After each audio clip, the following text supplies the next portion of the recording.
Alice is a resident of the Lavender Fields Care Village, and she lives with dementia and depression, and she's taking medication for this. Alice's use of words can be very limited, and also her understanding of the environment can be very limited. Often she's quite withdrawn and or lethargic, and she won't join into activities. When I first met Alice, I met her in music therapy group sessions.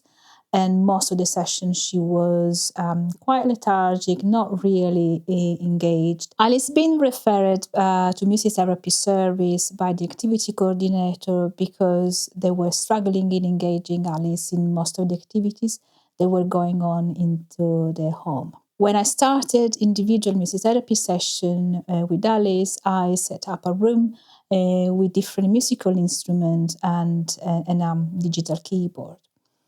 Alice doesn't walk, so she needs to use a wheelchair. And as soon as she came into the room and she saw the keyboard, she became very, very interested in the environment. And she made eye contact with me and she smiled. So in that moment, I understood that Alice was very keen on the keyboard, and that could be used as a tool for our relationship.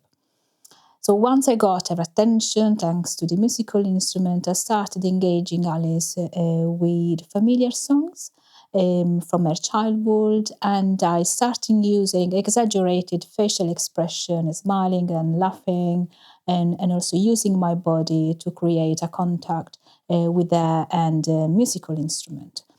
Soon Alice started exploring the keyboard using my hands and will play cluster on the keyboard while I was playing and singing familiar songs.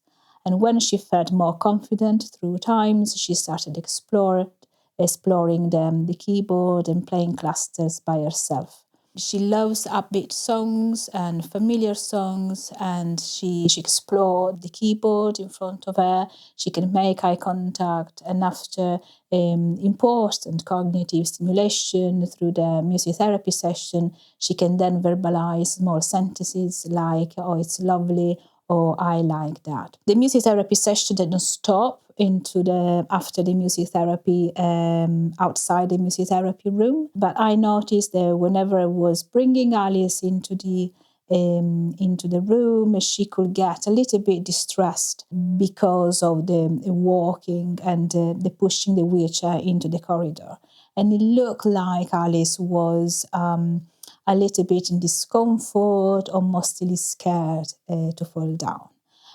So noticing that during our multidisciplinary team with the staff into the care home, there was make a suggestion to use a weighted blanket for Alice to be used whenever transport is needed.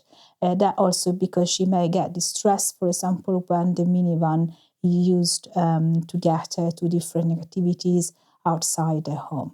So the music therapy didn't stop into the music therapy room, but had repercussion around and outside the music therapy room in a holistic approach into the care of Alice.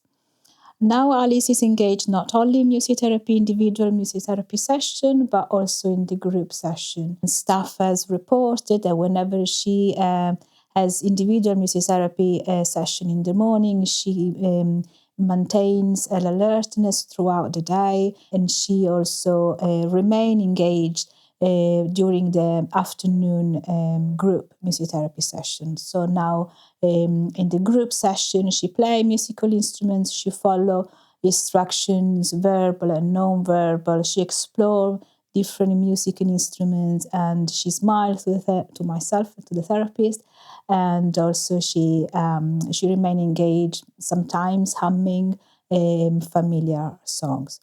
So music therapy provides Alice with a safe containment and a safe space for her to explore and express herself and to be more alert and engaged throughout the day.